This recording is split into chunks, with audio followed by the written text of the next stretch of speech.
যারা যারা জিক্সার চালান তাদের জন্য এই ভিডিওটা, বা আর অন্যান্য বাইকের যারা ইউজ করেন তাদের জন্য।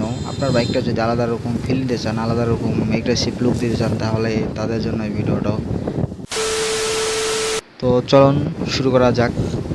আজকে কিছু কথা বলবো যে যারা যারা জিক্সার ইউজ করেন, আপনার জিক্সারের স্টক যেগুলো কার্বোরেটর, হ্যাঁ, এফআই এবিএস বা এফআই ভার্সন, ওগুলাতে গিয়ার শিফটিং বা হচ্ছে যে আপনার ক্লাস এগুলা স্মুথ থাকে মোটামুটি।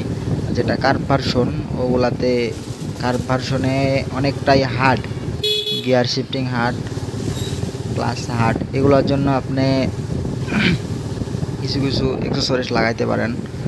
যেমন আপনার গিয়ার শিফটিং যদি পুরাতন বাইক হয় তাহলে সার্ভিসিং করাতে হবে গিয়ার শিফটিং। আর গিয়ার যদি স্মুথ চান তাহলে অবশ্যই মোতল সিনথেটিক, যেটা হচ্ছে 7100, এটা অরিজিনালটা ইউজ করবেন, বা শেল অ্যাডভান্স বা লিকুইড মলি, এগুলা সিনথেটিক ইউজ করবেন সবসময়। তাহলে গিয়ারটা স্মুথ পাবেন, লং রাইডে অনেক ভালো পারফরমেন্স দেবে। আর আপনার বাইকটা যদি এগ্রেসিভ লুক চান তাহলে আপনি লাগাইতে পারেন গ্যানমার ফুট রেস, ঠিক আছে। তারপরে হচ্ছে আপনার যেই ক্লাচ লিভার, ব্রেক লিভার, এগুলা চেঞ্জ করাইতে পারেন।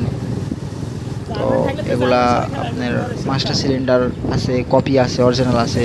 চেষ্টা করেন অরিজিনালটা লাগানোর, এগ্রেসিভ একটা লুক দেবে। লুকিং গ্লাস চেঞ্জ করতে পারেন, লুকিং গ্লাস আপনার লাইটিং যেগুলো আছে ওগুলো লাগাইতে পারেন, তবে এক্ষেত্রে মামলা খাইতে পারেন আপনি। আর জিক্সারে ভাই যদি আপনি 3 পার্টের হ্যান্ডেলটা বসান তাহলে আপনার বাইকের লুকই প্রায় চেঞ্জ হয়ে যায়। আর জিক্সারে অনেক ভালো লাগে। অন্যান্য যে বাইকগুলো আছে সেগুলোতে আপনি যদি ভালো লুক পাইতে চান তাহলে অনেক কিছু সরিস আছে, সেগুলা মোড দিতে হবে, তাহলে আপনি এগ্রেসিভ লুক পাবেন, পারফরমেন্সটা ভালো দিবে। আর সবসময় চেষ্টা করেন বাইকের পারফরমেন্স ভালো পাইতে হলে শুধু যে টাকা খরচ করলেই হবে, ভালো সার্ভিসিংয়ের চেষ্টা করবেন। ধন্যবাদ সবাইকে।